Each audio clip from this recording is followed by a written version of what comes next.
Do you know how valuable it is to be given the gift of life? But then the incredible gift when you figure out why. Because how many people you know can't get it figured out? If you are sitting there thinking it's got to be more to life than this, it's because it probably is. It's probably because God is whispering in your ear saying it's more to life than this. You ain't got to be tripping about it. It's just really more to life than this. But you got to figure out the why part. What helped me get to the why part? The why part came to me when I discovered something that he gave to all of us. See, God gives everybody a gift. He never creates a soul without giving them a gift. You all are gifted. You don't have to be comedy. It don't have to be music, but you gifted. You've all been given something. Some of you all, your friends come to you with their problems.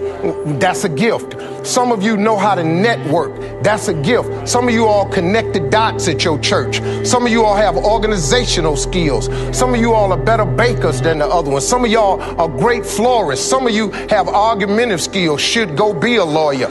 Something like that. Everybody got a gift. Some people is bald, some people is that. Everybody got one. I don't care if you see a blind person, they can do something. You see a person with a handicap, they can do something. You can do something.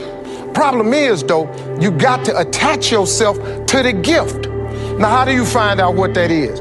The day that you can get real with yourself and say, hey, look here, what is my gift? This is how you discover that. It is the thing that you do the absolute best with the least amount of effort. That's your gift. You ain't got to trip. You ain't got to ask nobody what you think it is. You can have this conversation with you. It is the thing that you do the absolute best with the least amount of effort. Them people over there that sing, they don't struggle to sing, it just come out. Michael Jordan don't struggle to play ball, he just play it. You understand? When you have a gift, it's what you do.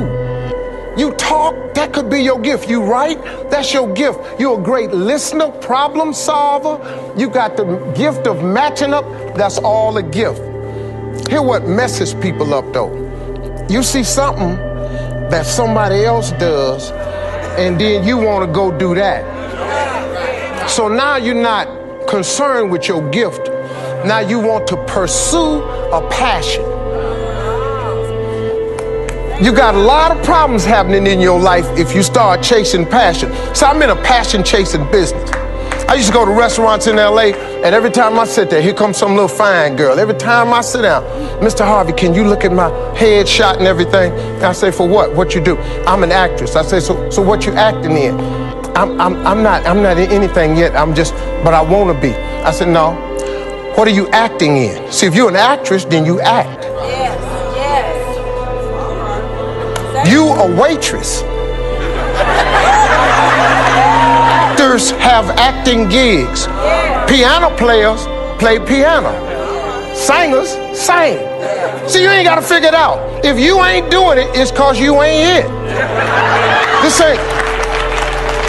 But if you are going to pursue I was passionate one time in my life about playing ball. I wanted to play in the NBA. Well, here's the problem.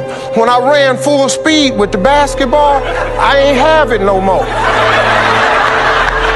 So now this passion about playing in the league, that's out the question now. I had to find out what my gift was. And when I really ran back over my life, I was funny. I could take comedy and transpose it instantly. I wasn't afraid to come in front of people. That was my gift.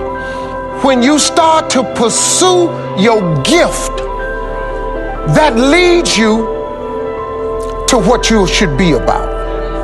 And if you can become passionate about your gift, here where it gets, there's a Bible verse. It's a proverb. I had them. The first line says, a gift opens the way. If you figure that out, it opens the way. But your gift opens the way. That's the part I saw. Cool. Then the gift opened the way because my gift opened the way, not my passion. I ain't made $1 playing basketball. I'm passionate about golf. I shoot a 90 every time I play. You can't make $1 playing golf. But my gift, though, has made a way. Why won't you find out from God why you were born by getting your gift and pursuing it? Stop chasing the passion. And come on, man, pursue the gift. You people been tripping yourself out for years chasing something that ain't yours. I want to lead the choir. You ain't the choir leader. Now, when you do that, you got to expect the haters to come. Because here they come now. See, you can't make a decision to do right, to do better, to want more, to get more, and don't have haters. You got them on your job now. Go get a promotion. Here come the haters. Go down there and put in for extra overtime. Here come the haters. Because you're just trying to better your position. Do anything. Go change your hair.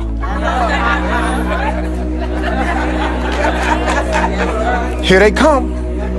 Here they come. But when haters come, they're a good thing too. They validate you. Haters now prove that you're doing something. You are now validated. If you have no haters, it's because you ain't doing nothing. That's what I learned. If you ain't trying to change and be better, it ain't nothing for them to talk about. Because if you're going to stay the same, then they cool with you because you right there with them. Haters validate you, and they're going to come at an angle you ain't ready for. Me and my wife been dealing with something, and when you get a hater that come from an angle that you don't know how to handle it, that's when you got to be still. But see, then there's a scripture that says, I just learned this one. This is the part of my life where I had to learn this one. When you're getting hated on and you're in a place where it's hurting you and it's cutting you up bad, you'll pass through the waters and I'll be with you. If you go through the river, you understand? He ain't gonna let it drown you, overtake you. And if you walk through the fire, you ain't gonna get burned. Nor will you get set ablaze. But here is the part you gotta keep in mind. It did not say that it wasn't gonna get real hot in the room. Didn't say you wasn't gonna get real uncomfortable. You wasn't gonna need a whole lot of water. You